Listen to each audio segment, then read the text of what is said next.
Rama's Education Learning Center. And Seth and Daniel are the ones that have been putting this on for years. It's where I learned how to become a professional photographer. I would go there every day. If there was something at lunchtime, if it was something after work, I was there every single day. I became a fixture on the wall. So last night I walked into the room, had so much fun. They were like, look who's here, look who's here. And I was like, yes, I'm back, I'm back. And I sat in my regular seat that I usually sit in the front. And we had a great time. Joe was there, Joe McNally. And I said, Joe, it's been so long. So it was good to be in the space. Joe McNally is one of the most amazing photographers. He's done some of the most amazing work for Sports Illustrated. Well, that's been a lot. It's so the list goes on, but I'm not gonna go. But definitely, Sports Illustrated is like one of his main magazines that he's done tons and tons and tons and tons of photos for. Anyway, he gave us a illustration of how to take photos, portrait photos of athletes. And it was really good. I mean, he had the 5 lights set up. You know, this is in your corner, Chris. The speed lights and everything set up. And it was wonderful for all those that love photography. You must hang out at the Adorama space. They're really trying to promote it again since they redid the whole inside. They put new panels and painted and new lighting and everything. So is it still off to the right when you go in? It's still off to the right. Okay, same space. And it still seats about probably, I would say, 50 people. Yeah. So, but it's a great space. Seth is amazing. I love my brother Seth. Like I said, Seth is one of my mentors, and I still carry around one of the cameras I bought from him when I first started out. So it's just really good that yes, my Nikon D810 that I carry around with me. And then to end the night, obviously you can catch the whole video on my YouTube channel where we are here today. Let me see if can I pop that on. Let me see if I can pop that on. I'm gonna go there because it was such a cool night, and man, he really he answered lots of questions, and people were calling in and asking questions as well. Let me see if I can get this up here. Hold on a second. I know that I'm on live with you guys, and okay, here it goes. Okay, so I'm gonna pop this. Here we go. Let me change this out. Let me stop sharing that and now share this. Okay, so yeah, that's what happens when you're live. You can just you have a community. You can go at your own pace. This is not television. We're not constrained.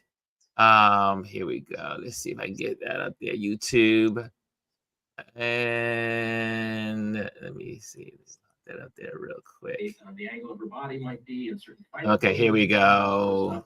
To experiment as you can already freeze that, and here we go. You see, I've already put out too many lights, so I never made anything I couldn't overlight. So there we go, and we'll start off with a couple of basic sort of simple things. I'll show you a couple of examples because Seth and I had a talk earlier today about sports on and off the field. And I've done a lot of that.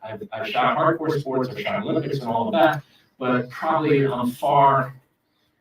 I guess I would have to be honest and say far more interested in the people behind the sporting effort, the obsession, the drive for excellence, and sort of illustrating that or illuminating that and talking about perhaps sports as a concept or maybe an interpretive look at what a certain sport and how an athlete engages with it. Pretty cool?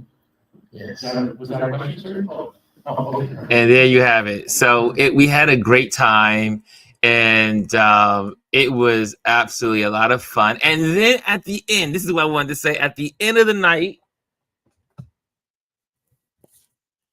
it gave us Oh wow! books, and I got my signed Of course, copy. that collection is getting big. My collection of signed copy books are just getting bigger and bigger, and it was great, especially coming from Joe.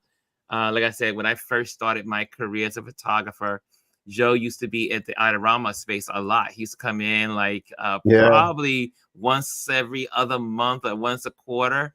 And I would pop in and learn and sit in the front row and ask all the questions like I did yesterday. Well, I just asked one question yesterday.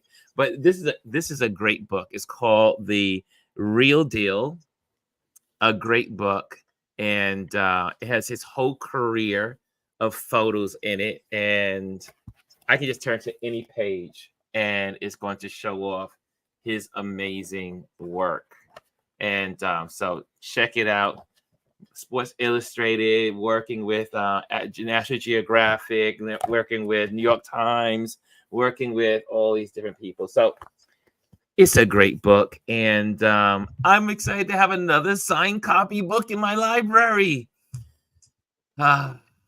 You know how we roll. Anyway, what do you guys? Oh, so now that I've talked about my day, my evening, that was my highlight of the week, obviously.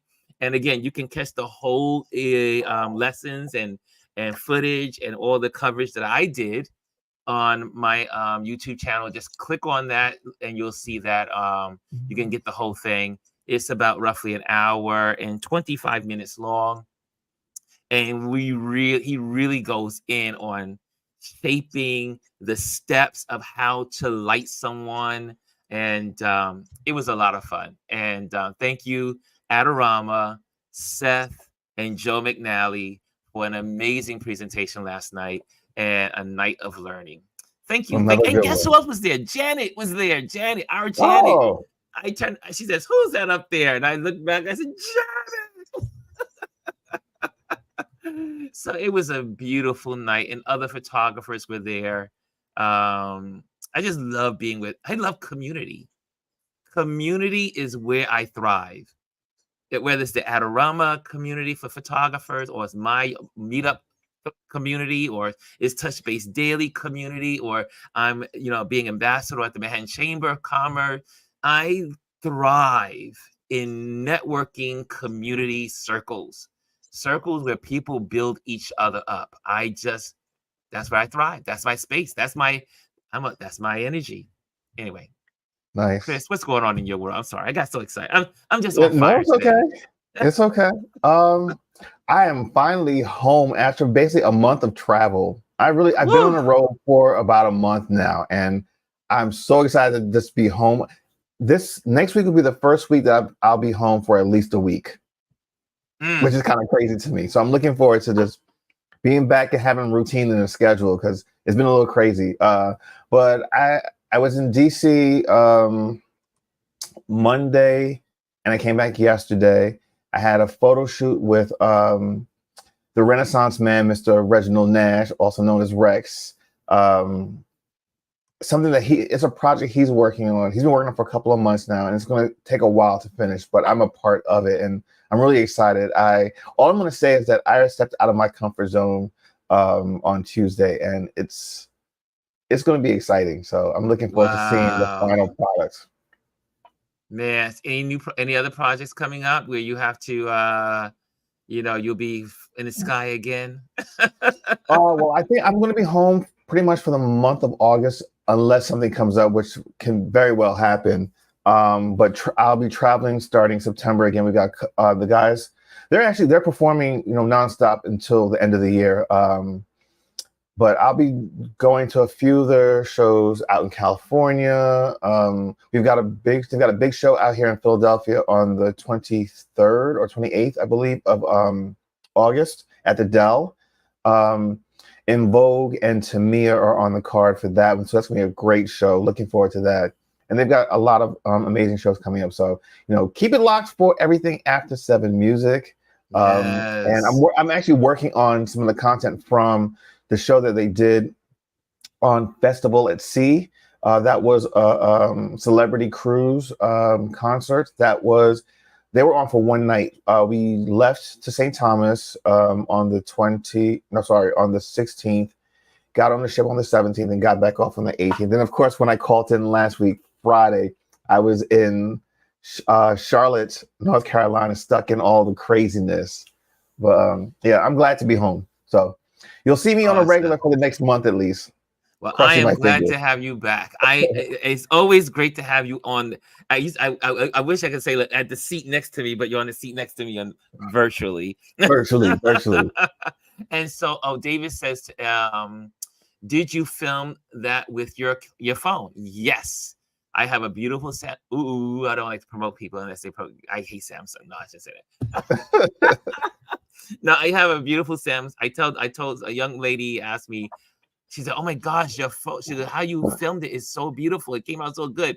And yes, I have to give credit to Samsung. They do have great cameras on their phones, and I took great coverage of it. And also, for those that are on YouTube and you wonder why your pictures are grainy, go into your settings and bump up your video output. So it'll say regular, like it's just like to save your Wi-Fi, whatever, to save bandwidth, but you can pump it up to high, and then you'll get higher quality in your YouTube videos. Okay, so make sure you do that. David says, did you film that? So yeah, I filmed it with my phone. Thank you, David, for that question. And AS says, thank you for sharing Adorama Sports photo shoot with Joe and Seth. The class was very educational. Yes, it was. Hey, Derek is in the building. D Tuggle is in the building. So good to see you. There's Janet. Wait, there's Janet. Believe it or not, I actually learned a few things despite not really knowing anything about lighting. See? Yes. Learning. The place I thrive. I love learning. I'm a sponge. I'm a walking sponge of education and learning. Chris says, Joe McNally has been a resource of mine since 2009. Some really cool info. I have always liked Joe McNally. Yeah, his work is incredible. Joe McNally is a beast. Hey, Rex is in the building. Mr. REXD is in the building. Rex says he loves studying lighting. Yes. Let me tell you something. The one thing I would say about Rex, he has a quick study, and I watched him. I helped him set up the lighting, like just Rex top is amazing notch. With lighting. Top notch. We did. I think he did a 5. I think it was a 5 light setup, and he whipped it together like really quick. A lot of any good photographer will have in their head already what they want to do and know, and especially if you're doing it over and over again, you can just kind of pump it out just like that. And let me tell you something, I can't wait to see the final photos for this because it was amazing. Just seeing some of the previews on the computer, because I went through all of them before I left, but once he gets to editing, you guys had a photo shoot, right? You went to DC for a photo shoot with Rex. Yeah. Yeah. Okay. So I think, you know what we're going to do? We're going to bring our Gwendolyn on. We're going to get this thing started. Today is we're going all in from now to November about Project 2025. We've been talking about it every week ever since our beautiful community sister Elise has brought it to our attention. She was the first person to make us aware of Project 2025. And we've been diving in as a community all year long and for the last 6 months. And but now we're really going to be pouring our time into it. One is that also there's a lot of great information out there. And there's a lot of cool people out there. But before Gwendolyn comes on, I do want to share this one thing. Hold on a second. There we go. And because this is going to lead us into the conversation. And then she's going to take us there. Here we go. There we go. Hold on a second. Where am I? Here we go. Okay, got it. There we are. Okay. Are y'all ready? Are y'all ready? Let's go. Here we go. And let's play. Project 2025 is dangerous for our children. It proposes weakening child labor protections by amending hazard regulations to allow employers to put young people in unsafe working conditions. Currently, young people are not permitted to work inherently dangerous jobs due to significant safety concerns that have long been established and enforced by the U.S. Department of Labor. Project 2025 would change that. The authors want to get rid of the policies put in place by the Department of Labor and allow America's youth to work these jobs. Why? Because they believe that some young people show an interest in trying more dangerous jobs, and it would help with the worker shortage in dangerous fields. Let's keep our kids safe by spreading the word about Project 2025. Project 2025 is dangerous for our children. It proposes weakening child labor protections by amending hazard I think it's regulations. still playing somewhere. Yeah, it was on my there we go. So I mean, this is information that we need. It's Project 2025. I also will have all the links in the description. So I have also from Democracy. I think it's from it says Project 2025 CAP, and a couple of other information that you guys can download. So we'll have all that in the description after it'll be with the video, live with the video. Okay, we're gonna bring Gwendolyn on because she's leading the conversation today. What's going on, girl? I'm good. I'm good. How are you guys? Doing good, doing good. Let me remove my little banner so you can see my head. Might want to take care of that. There we go. There we go.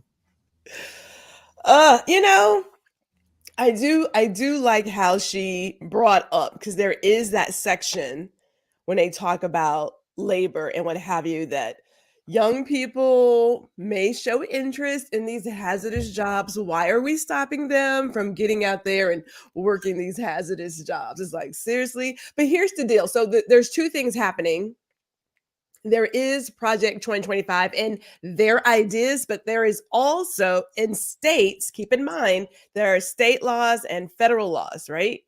There are states, primarily red states, that have been rolling back and weakening child labor protection laws since like 2022, 2021.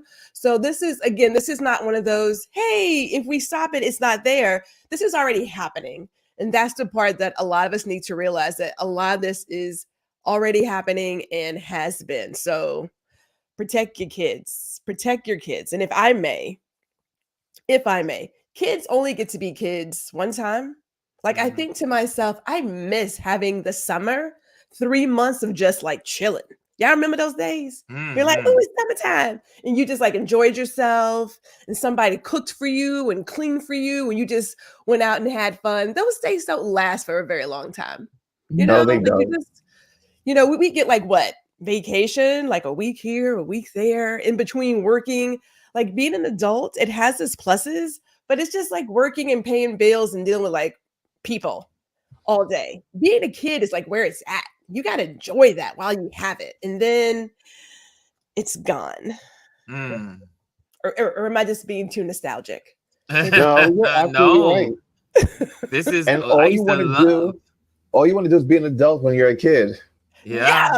You know, I mean, I spent many a summer with my grandmother and my cousins, and you know, kids need that time to do what kids do, figure out who they are, enjoy themselves, create friends, you know, get a little bit of emotional intelligence, like all that kind of stuff. But this rush to make kids an adult, we're going to call it what it is. It is exploitation. Now, we already know that adults are exploited in more ways than one, and we even sometimes exploit ourselves. So I want to make sure that sometimes we do things because we're like, well, it'll work out for me, and probably not. So in my opinion, when they talk about we have a labor shortage, they don't say, well, I just don't want to pay people. Pay people. If you pay people, you wouldn't have a labor shortage, right? Like that is in there, that you want grown adults to come in and work for you in 2024 at $12 an hour. That's ridiculous. It's ridiculous. So before I get into it, there is the story of the mother. Forget what state is in, what city is in, but she was the manager at Burger King, hired her son and his friends for the summer, and they were working really hard to get them off the street. Well, everybody got fired. Not because it was nepotism, right? It's because the kids were being paid a wage that kids shouldn't get paid. Now, make that make sense. I want you to, like when we They're talk doing the about same this job. exploitation, it's legit. Like they do believe that kids should not come in and do the same job as an adult at the same pay rate. Sounds familiar, I believe, as a woman. Like I shouldn't be paid what a guy is paid, but I don't want to go there today. So we know that this is not just a fluke. It's been happening for a lot of businesses. It's written down that, hey, if you hire the 18-year-olds, they only get like $12 an hour. If you hire the adults, then we can go ahead and pay them the normal, whatever that is. It's exploitation, right? Like if someone comes in and does a job, pay them the money it takes to do that job. Absolutely. So a couple of fun facts for us, if we will, in 2023. So we're going to look at fiscal year 2023. In regards of child labor investigations, there were 955. That was up 14% from the previous year. And I'm going to pick on Kentucky today because Kentucky likes to clearly really exploit the kids. There was a distribution center in Kentucky that had 11 and 13-year-olds operating forklifts. Wow. 11, 12, and 13-year-olds operating forklifts and picking up warehouse orders and products. Now, I don't even have a forklift license. I remember being asked to take the test, and I was like, I'm gonna pass on that because I walk into walls standing up. So the last thing you want is swindling on a forklift. You know what I mean? I'm just saying. But imagine now an 11-year-old operating a forklift.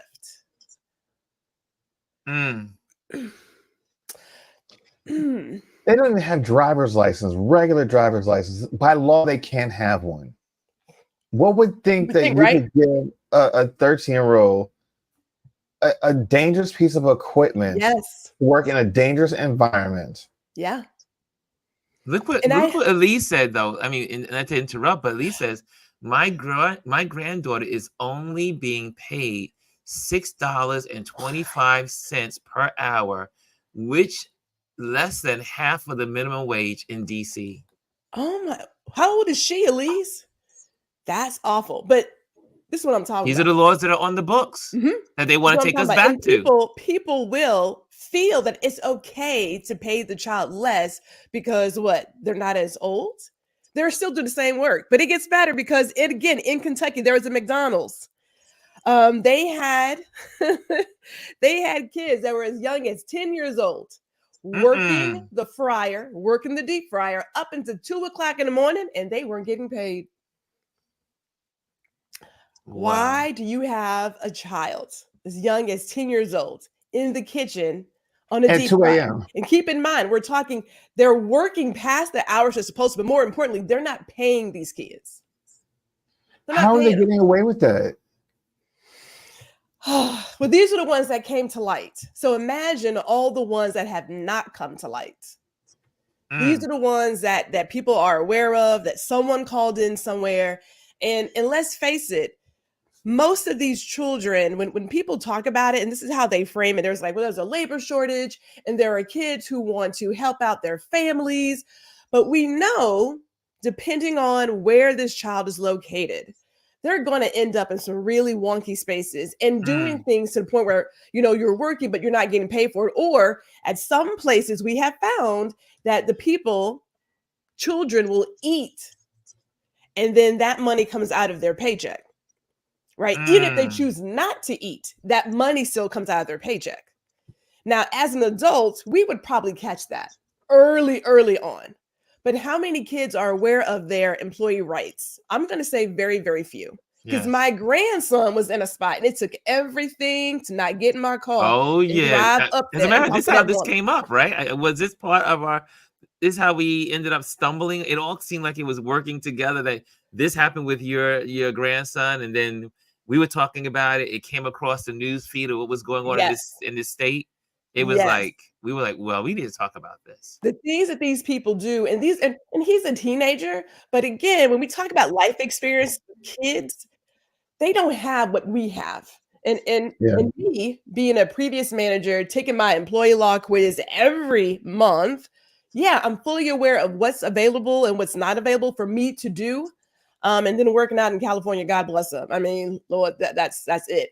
But there have been so far 4 states this year that have rolled back child labor laws. We got Arkansas, Iowa, New Jersey, New Hampshire. Arkansas has they've eliminated the need for a work permit, right? Because you would need it like at 16. So Yeah, I remember that. eliminated the need for a work permit. Now they say they have increased the employer penalties, but seriously, What does that mean? That means nothing, because if you don't know to report them, I mean, nothing's going to happen to them. It means nothing.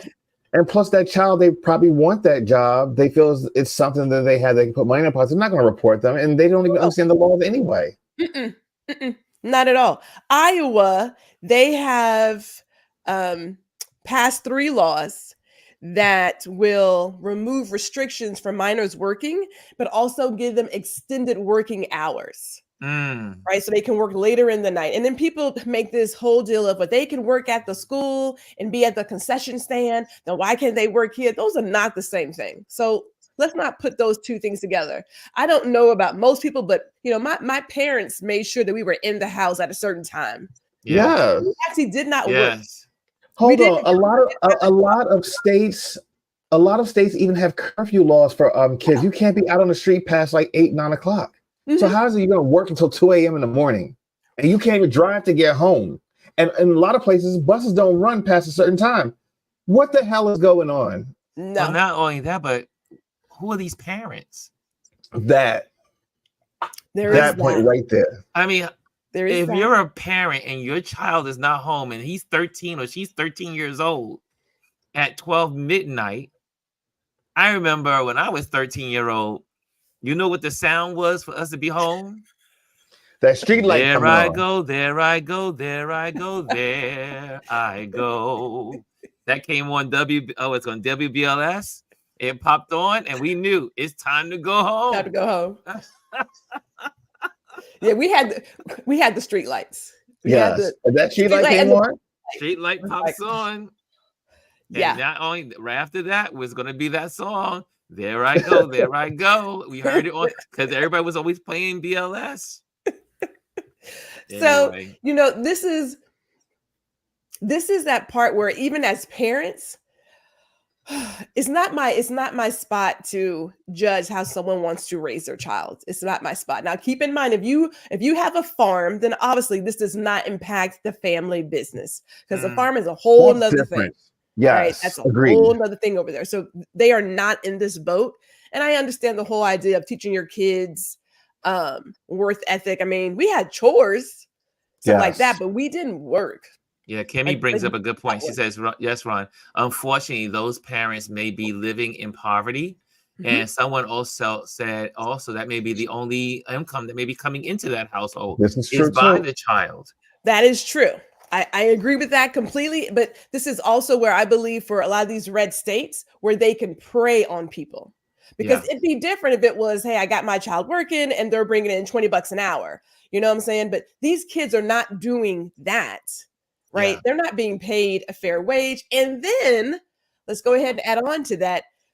You get into a cycle, because if you don't have the time to get home and get some sleep before you go to school, and you're worried about working, there is a shift in your interests.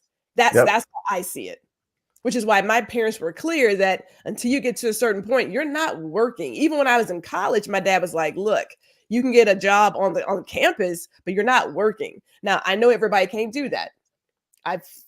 Trust me, I understand that's not what it is, but I did have 2 jobs on campus, right? So I worked on campus, but you also paid you were paying a regular wage. And you were paid a regular wage. You weren't paid half the wage. Here's No. something that I clipped out and I wanted to share with you all, just to have this in the discussion, so that way you'll be able to know that what we're talking about. And this is something that is important. So please pass this information on. Again, here it is. This is talking about, this is from Cap 20, another organization that is really focusing on Project 2025. It says Project 2025 will exploit child labor by allowing minors to work in dangerous conditions with fewer protections. And then it goes into, it's an amazing story. This will be also, again, inside the link of our description, but it talks about the days of old when kids were exploited. And that's why this is why when people talk about state, we want to put everything back to the state. The states never do what's right. Mm-mm. And that's why we have federal laws, because the federal laws trump, not to be a pun into that horrible name of a person, but I mean, kids were being used during the 1800s for their labor during the Industrial Revolution. And so it goes all in it on about the federal law protection, understanding the Federal Law Protection Act. And so again, check this out. I'll have this link for you guys inside the description.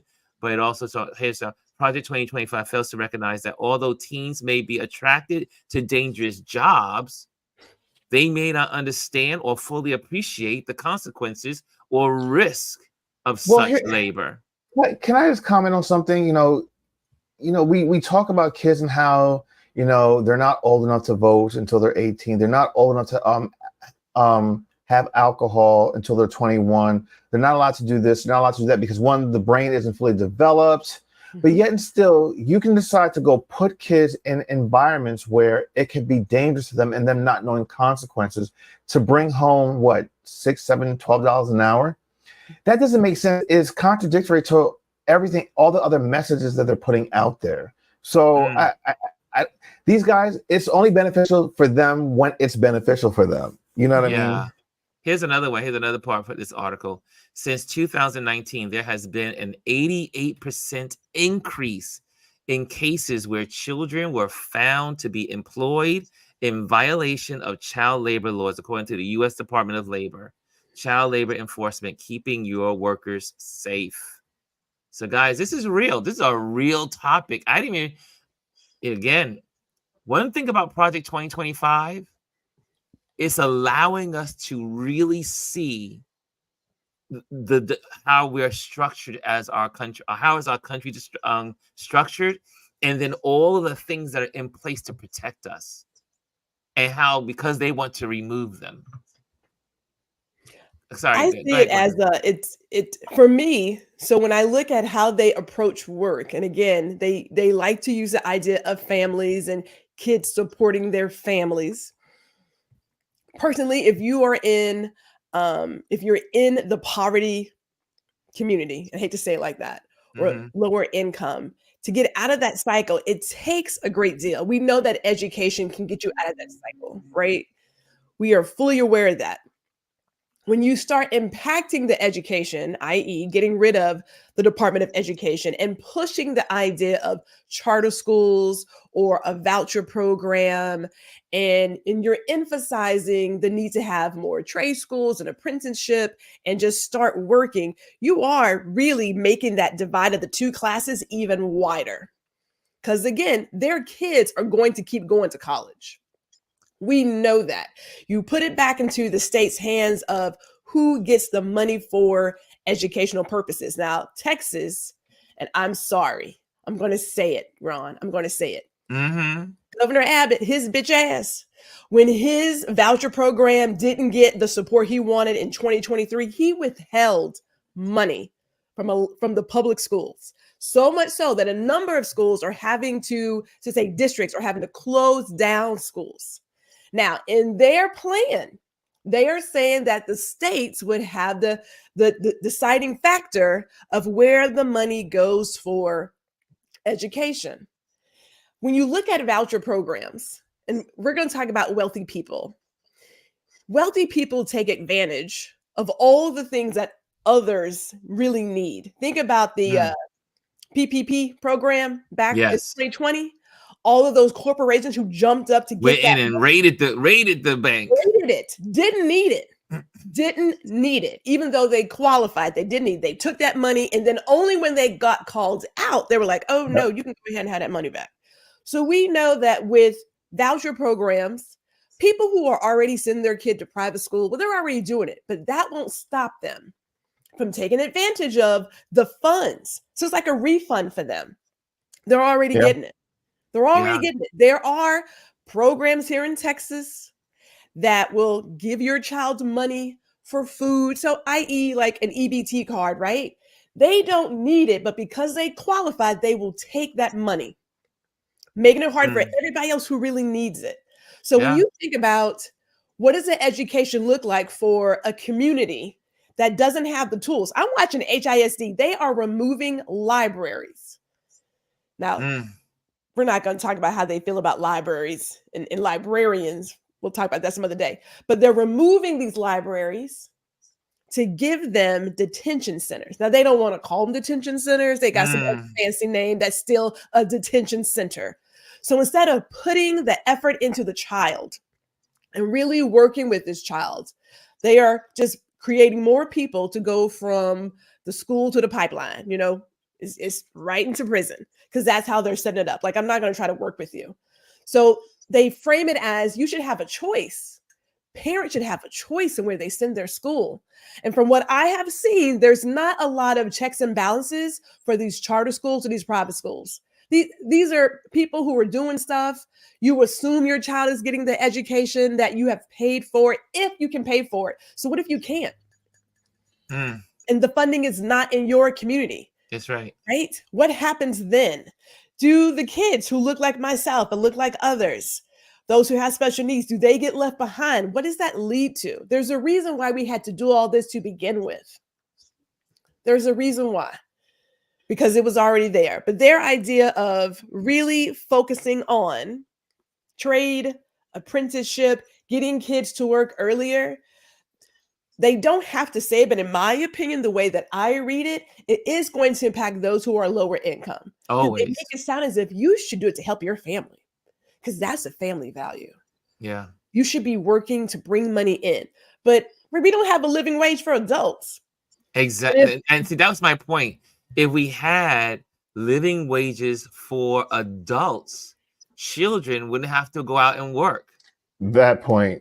I mean, if you had parents that could go to work with one job and make enough money with that one job, they wouldn't have to take two jobs, or they wouldn't have to say, hey, we need you to take up the slack because mommy's not making enough money or daddy's not making enough money.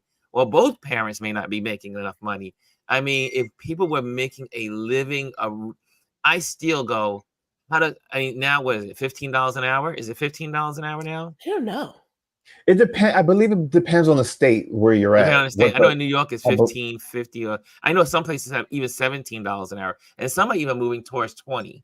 But even I look at $20 an hour, and you look at inflation and what has happened and where people are today. I mean, interest rates, everything is going up. Yes. I mean, that little increase that people got, it's not making ends meet. So the key to all of this is giving adults a living wage or wages that are better than just basic living wages. Listen, you know what that take care of their families. That low increase was the taxes that they were going to take from you. Yeah, that's what that was. Pretty much it. That's all it was. And they're still going to take the taxes because now you make more money. Now they're going to take more taxes. Absolutely. That's all. Any questions out there? Sorry, do you have any more that you wanted to share, or should we open it up to the audience and the community? You can definitely open up to the audience like that's perfectly fine. I mean, I'm sitting here, I'm looking at, again, when you talk about states having the control over where funding goes, what the curriculum looks like. We have seen in Florida and some other places how they are removing African-American studies. So it's bigger than just, let's give them a place to work. So we'll snatch them out early. Let's Mm, reduce the funding for their community, but then mhm, also let's really craft the story that is told. That book banning thing, it is beyond, right? The idea that you are literally coming after librarians, calling mm. it that it's like a third, like a Class C felony. Like that's insane. Houston again, removing libraries. How do you not They're want not the kids only to ones. read? Yeah, it's happening in And Florida. It's happening, but you know what's interesting? Just to throw in is that we all know, for those that study labor and economics around the globe, countries that do not have, let me go back, let me step back. What makes America great is our immigration system. Even though it's flawed, even though there's problems with it, the reason America continues to grow economically is because of the people that keep coming to our country. As our population age, we need more people.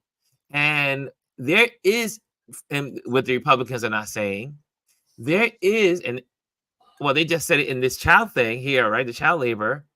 There is a shortage of workers in America. We need immigration. We That need yeah, immigration. The reason why Japan, remember Japan was like the big thing, and Japan was like buying up New York and buying up this place and buying everywhere, and they were the top of their food chain as in financial. We were like, oh my God, when I was on Wall Street, Japan's going to take over the world. The yen was everything. Everybody was worried about the yen, which is the money, the currency. Guess what happened to Japan? They went through what's called a 10-year yeah. flatline. Why? Because they don't have immigration. They don't have new people coming in. They weren't having children. And then now there was no one to take care of the society. And it's like that all over what's happening right now in China. China is most people are like, oh my gosh, China's going to take over the world. But we are doing way better than China. One is because of we have influx. We have new people coming in, new energy, new ideas, scientists, workers working the farms. Because guess what? Americans, they don't want to work the farms. No. And that's why we have these amazing immigrants that come in, and they come from all of these amazing countries. Their countries are flawed or going through political unrest or famine because of American policies in the past. And they're coming here to find employment, to find a place to grow our country, our economy. What makes our economy great is immigration. And But that's so the you con don't, right but there, again, though. they want to close the door, they want to build walls and close people out, but put our children to work Yeah, again, it's like everything else, right? You want to backwards. move things back for women, you want to move things back for kids, and if you're not a white Christian heterosexual male, then yeah, we're not talking about you.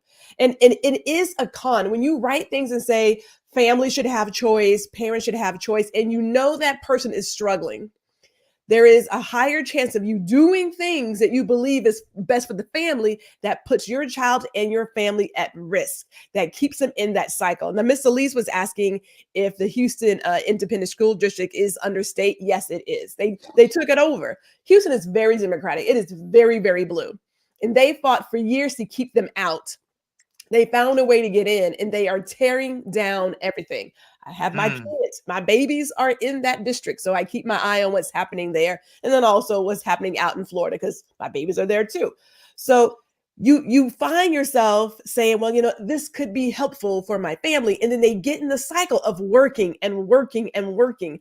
And education is how you get out of that poverty cycle. that's It right. may take a while, but it's the one way to get out of it. And if you take that away, what does that create? It creates this larger divide in our society. Now, JD Vance made a comment about a ruling class or some BS like that. These people are but they're telling themselves, they're telling you who they are. They tell you exactly who they are. Exactly who they are. So this is not, it's not just a small thing. And it does go over like some of the test scores in terms of math and reading and comprehension. Former educator and tutor, we don't teach our kids to think anyway. So what do you expect? You know, we train them to take tests, and that's about it. That does not truly evaluate reading and comprehension. It just doesn't. It's taking a test. A monkey could take this test and pass it, right? So those test scores, this is just me. But they line this out like we need to take it back to traditional. We need to get back to faith-based education.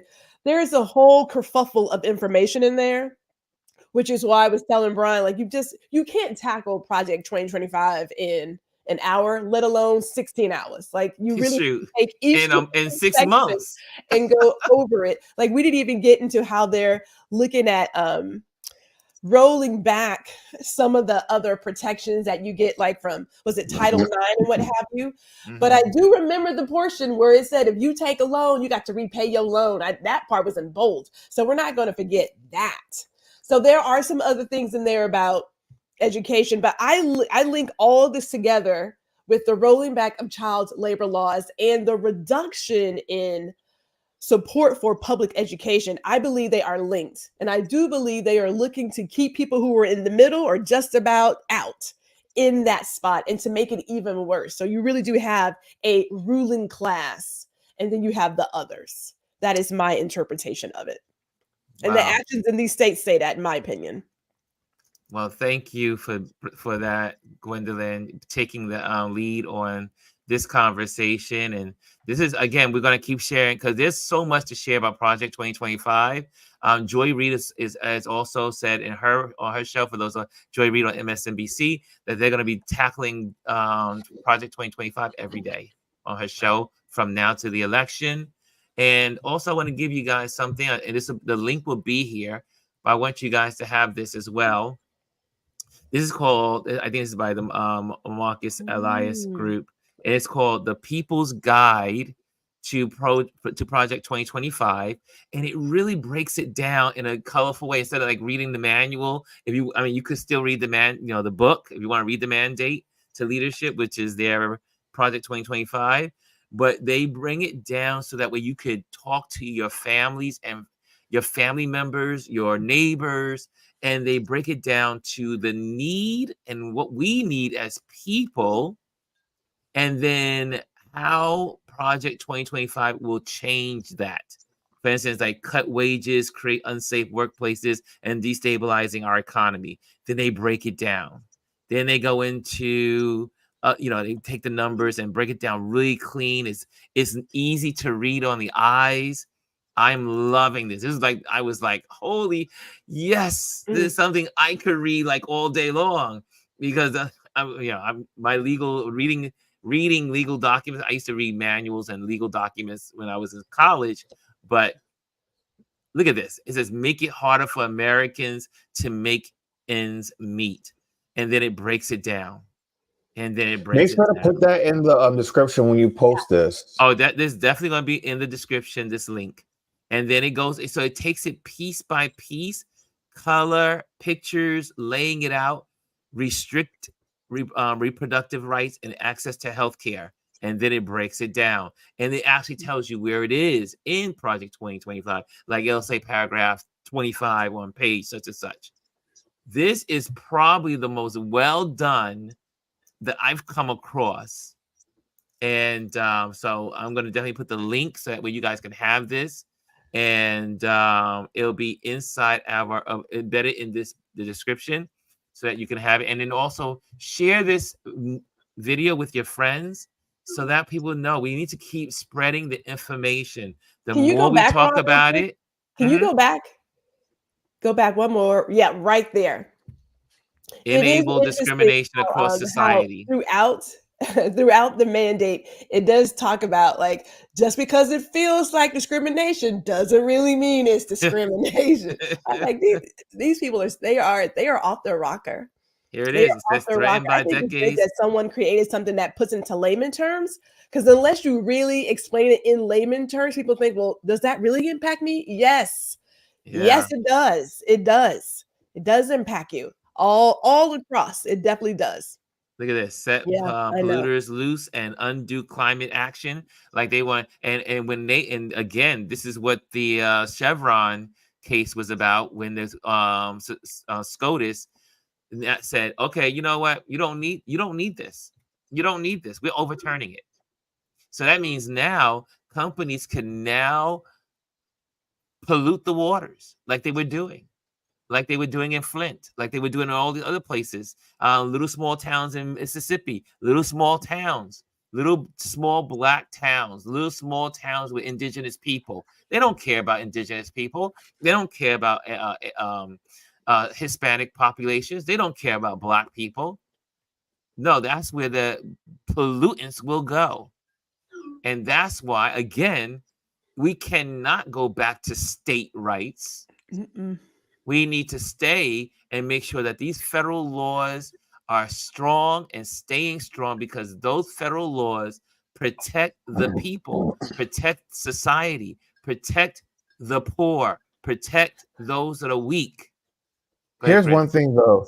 We have to solidify and codify a lot of these things that are on the books into law, like to actual laws, so they can't be overturned like Roe versus Wade, because that's where the problem lies. It's like you do these executive orders or you do these little things, but unless you make it a law, unless Congress passes it and it becomes a law, they can be easily overturned or thrown out by the Supreme Court. And I mean, just look at what the Supreme Court is doing.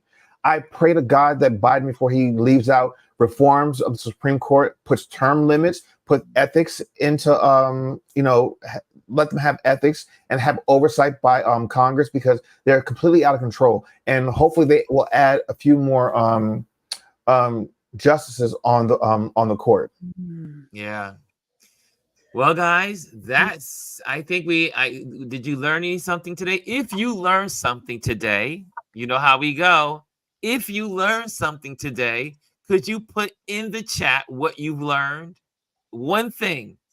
So we took the time to share this with you.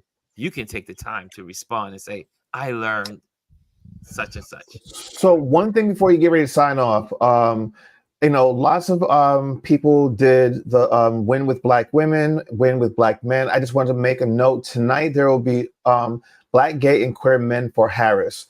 It's another Zoom call. So for those that are Black, gay, and in the queer community, please jump on and support, and let's raise some more money for Kamala Harris. This is so important. And what I've loved is how people have galvanized and just come behind her, and they're really just lifting her up. Everyone thought that no one wanted to see her as the nominee.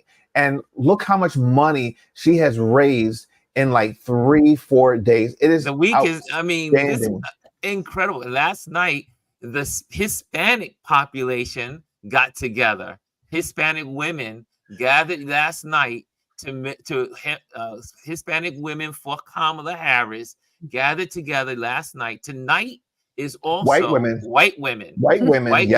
Kamala. Yes. They are gathering tonight to raise money, to come together, to also have rotation of people speaking and sharing, like all the other platforms have been doing. And this is a new momentum. Think about what's happening. Yes. People are galvanizing and coming together and saying, wait a minute. And then I heard that the Asian women are coming together. I think it's tomorrow. I think it's Sunday, I believe. This Sunday? So I think it's Sunday, because I remember reading that. Everyone says, you know what? We have our groups, but we, the people, can make the artists difference. are supporting her. Even Beyonce gave her the right to use her song Freedom. Yes. That commercial dropped today. She uses it now at her campaign stumps, and is actually the first commercial to use the Beyonce song, because Beyonce does not license out her music to anybody. Yes. So just think the momentum. If we can keep this momentum going for the next 104 days, This is reminding me of 2008 and Obama. Like the feels are just And this there. is way beyond Obama. Yes. Think about where we are today and when Yes. Obama announced his presidency. I mean, to run for president. Yeah. I mean, these people, I mean, and can I go back to a correction for the men's night? The men's, we got to talk about the black men. The black men came out 54,000 strong. Yes. I was on that. 54,000 strong and raised $1.5 million. Y'all, It's crazy. This is crazy. People didn't even see this coming. There was a teacher on Threads who said it is one thing to understand the assignment, it is another to complete it. Oh, there you go. Right? So everybody's like, I got the assignment. Great. When the time comes, when you get in that in that booth, I need you to do right. Because sometimes we have seen people will do what people do. I want to make sure I'm gracious today. And no, Ron's like, she's not gonna do it. It's because it's not my channel. Yes. So if your loved ones are not registered to vote, talk to them. Yeah. Make sure things get together. Because people will do performance things. But I love the interview. Even my husband has said, I need to make a donation. I was like, my husband who never donates to anybody in terms of politics. I was like, there is a God. Leave Mr. Jack alone. Just saying. Elise says, remember, there is no makeup exam on November 6th. Exactly. Yeah. We got to save democracy. And it's all and for those that missed Biden's Oval Office address last night, it was brilliantly done. It's going to be one of those speeches that we'll be reading about in history. And it was a George Washington moment, because people don't realize how important the George Washington moment was. They were saying, you could be a king. You could be a king. You could run, you could stay in office. And he said, I'm out. I came to do what I came to do. It's time to set precedent and make sure that no one stands in office longer than they should. And this is not a kingdom. This is a country based on democracy. And so it was the same kind of feel, and he in sharing the passing of the torch. So if you missed that, go see it. I'm sure you'll see clips of it today, but it was definitely worth your time. And Gwendolyn, where can people find you? I am GR Houston Jack on YouTube and Black Power Bunny on Instagram. So yes, and like I said, I talk about my baby. So child labor laws, child exploitation, and the war on women is always going. So that's where I thrive. Great. And Chris, you're here every day, but where can people find you? I am constantly changing the number 4 me here on Instagram and everywhere on social media. So it's just one name. On Instagram, though, you have to put the underscore after constantly, but it's the same everywhere. And Chris, could you send me in our private chat the link to the gay, the LGBTQ? I'll text it to you. I'll text it to you. And I can put that. Of course, you have to sign up just like all the other ones. It's all being done through StreamYard. Yeah. So I'm gonna put that in the link. I'm gonna put the white women's link in, and if there's an Asian women's link or men's link, I'm gonna put that. I'm gonna try to keep these links going in our descriptions of these videos on YouTube, so that way you'll check have the private chat. Okay, it's in the private chat right now. Put them in your community tab too, Ron. Yeah, thank you. In the community tab, yes, thank you. I'm starting to use these tools. And for those that don't know, in this community, we do have a community tab. So check out our community tab, because that's where I'll be linking and placing things like this, so that way you can have it. So yes, we do have Touch Base Daily. Ron Lewis Photos has a community tab in YouTube. Let's start using it. And let's grow together. Let's build a community, because we are part of the people. It's we the people. We can change this country. All of us working together, individuals coming together makes we. Let's do it. So live life like you mean it this week. or today, live life like you mean it. And what? Stay focused on what matters. We're out of here, y'all. Thank you, guys. Thank you. Thank you, Gwendolyn. Thank you, Chris. You are the best. That's why I roll with you. That's why I roll with you. Anyway, I'm out of here. Oh, I clicked on something by mistake. Here we go. That wasn't supposed to happen. Stop laughing at me. Goodbye.